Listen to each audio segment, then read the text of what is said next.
Hi guys, ipapakita ko po ang tanim ng mansanas ng aking uncle sa Canada. Kung mapapansin niyo po, napakarami nitong bunga.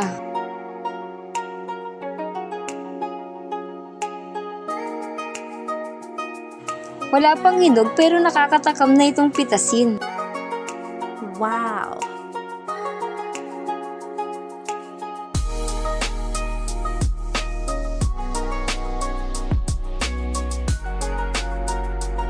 Nakaka-amaze po talaga, napakaraming bunga.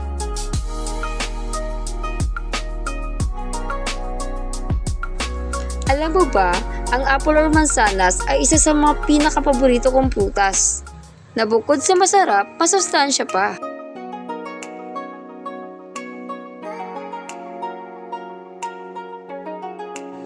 Kayo guys, paborito niyo rin po ba ang mansanas? Comment down below!